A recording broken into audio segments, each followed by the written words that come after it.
All right, guys, welcome back to another video. It's your man Jay. So the folks over at Umidigi sent me over their F3 now to check it out. Helio P70, 8 gigs of RAM, 120 gigs of storage, Sony 48 megapixel triple camera setup, and a 5,150 milliamp hour battery with NFC. Now I bring phones like this to the channel because there's always options that people might like. It does have 18-watt fast charging, 6.7-inch HD display. It should be pretty nice. Got the curved matte back. Really enjoy some of their devices, man. So coming in at under 200 bucks, what more could you ask for? So here it is right here. All right, comes with a case as always. They do good cases here. At least they give you something here, and it's labeled here. 48 megapixel, then flashlight, then 5 and 8. Let's peel this off. I don't know how well you can see that on the camera, but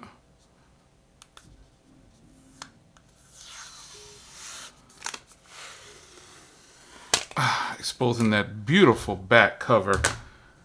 This is just beautiful. Beyond dreams. Umidigi. Remember the blue device I bought from them, the Umidigi device, same type of material. This is their new thing right here. I love this silver color though. So on the front here you can see the display information here, 1650 by 720, which is 20 by 6 by 9. All the camera information, the battery, the processor there, curved matte composite finish independent button, and then you've got 4G LTE with NFC. So it looks like you'll have a fingerprint reader in the power button. Then you got your volume rocker on this side, and then you have the individual button here for customizations, and then you got the SIM tray there.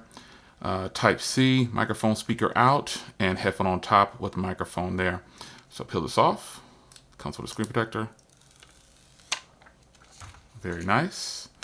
And we'll get this powered on here. You can see the front camera there and the proximity sensors over here. Strong vibration there in the box here. Same as you get same stuff you get from Umidigi materials that you can read. And you get your SIM ejection tool right there as well. And as stated, they do give you a fast charger in the box. It's 18 watts, which is better than nothing because a lot of companies don't even give you a charging brick. And then you have the Type C to A cable right there. So I'm going to go ahead and sign in and get myself all set up, and we'll give you a quick walkthrough of the device. Let's do it.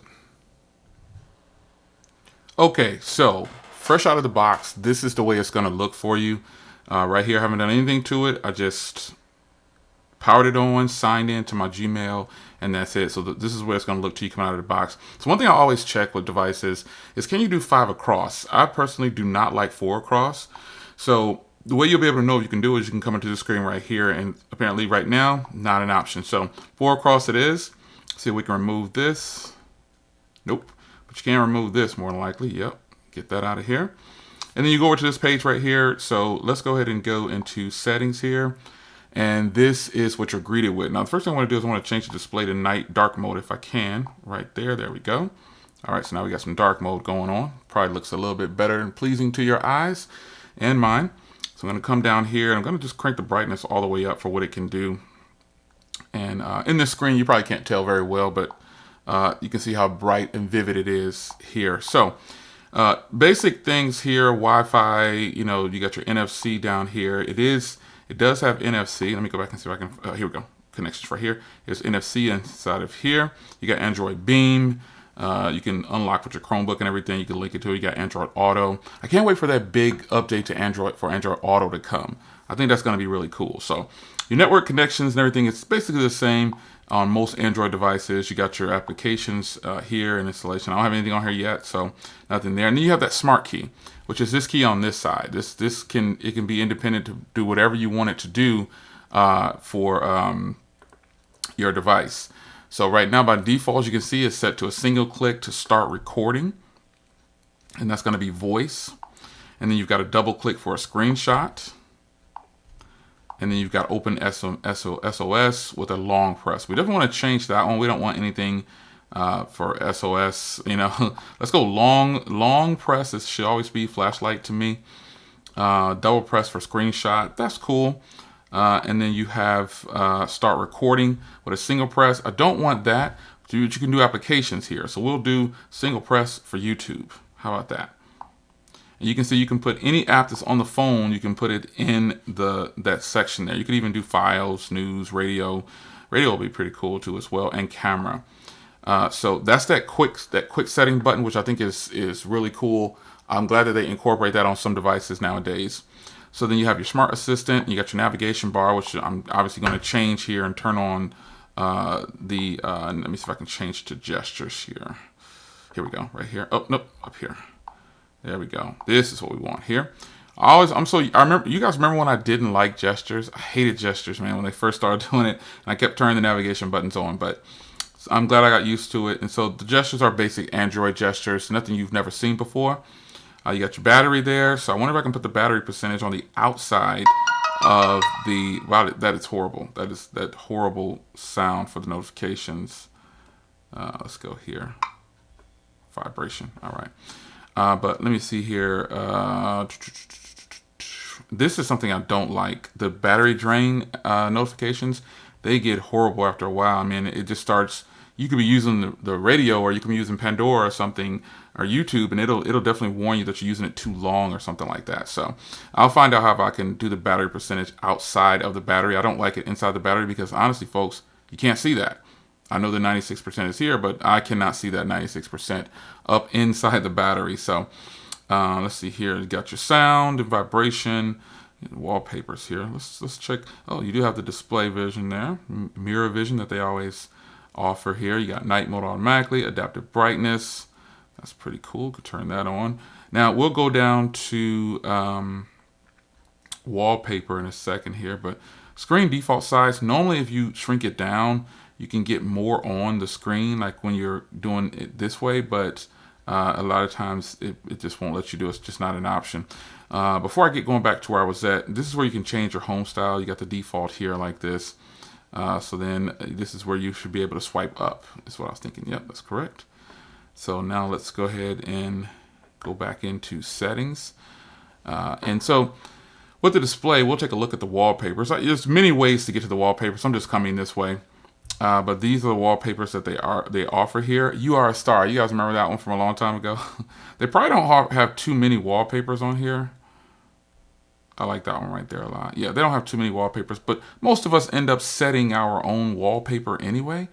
So, that's not even an issue. So, yeah, I always set my display timeout to 10 minutes because I do a lot of content creation. And so, that's something that I don't like to have it keep timing out. Looks like there's a software update as well. So you got lift to wake down here in the display settings. I would think that would be in the gesture settings, but hey, is what it is. 128 gigs of storage, and of that you can see 11 gigs is used, so that's pretty good. You got your privacy and everything. Location off, I turned that off. Fingerprint reader is in the power button. Now I did set it up, and you can see here how long it takes to get going. Not bad at all. So we'll check out the software update. It's on the May 5th security patch for 2022 with Android 11. That's pretty good because we are in June of 2022. So let's see here what this is about. System update. Okay, so it's released June 16th. That's pretty cool. It's installing in the background. It's a Umidigi update. I don't know if it's going to change it to June or anything like that, but we're already on May. Yeah, that's the security and everything in there. So fingerprint reader is pretty nice. You got your digital well-being. The DuraSpeed is something that, you can use it's a boost of speeds from downloads and things like that. But I turn it on, but I don't really care. I don't even see that it's actually doing anything. Gestures, again, is just in here. You got your quick open camera, which I do not like. Twice on the power button, I do not like that. So I tend to, it'll be in my pocket or something like that, and then it'll come out. So this is just a first look at this device, man. I do want to go into the settings for the camera real quick. Because again, folks, this is a lower cost device. So it has HDR. That's pretty cool. That is pretty nice. You got your beauty mode, your video. Let's see what video is working with. Let's see here. The most you can do is 1080p, which is what I expected. And you can turn the microphone off. Why you would want to do that, I don't know. You got your grid lines, location, right? And pictures. You can see here, 48 megapixel size. This comes by default. I'm probably surprised. Let's turn the watermark on. Nice watermark. I like when it does that. You got anti-shake for when you're taking photos. That's pretty good. You can do touch to capture, self-timer. Okay, I see you. A few options there. And then you got portrait, and then you got extras. Let's see what the extras are. So you got night mode, pro mode, and panorama mode. So that's pretty interesting that they have all these little features on this device. So, just looking over the device, man, it's actually a pretty solid looking device, and it's nicely built too. I really like how it's built. It's not bad at all. It feels really good in the hand. It has the curved back on it, so it falls and flows into your hand. So that's a huge plus. Obviously, the shining part is the back of the device. It's so eclectic. It's so nice. You get the 3 camera setup right there. I will follow up with footage on the cameras in another video, but I'll get my apps installed, a few things that I'll use from testing, and we'll see how this works out. This is another way you can get to wallpapers, by the way. Came default over there, so let's do. I hit the back button. Let's do. So another nice bright one. Oh, there's more. Okay, that is strange. So coming in this way, or maybe I just missed it. I don't know. Maybe I missed it, but I didn't notice these before. I didn't notice these wallpapers here. So let's go with that one.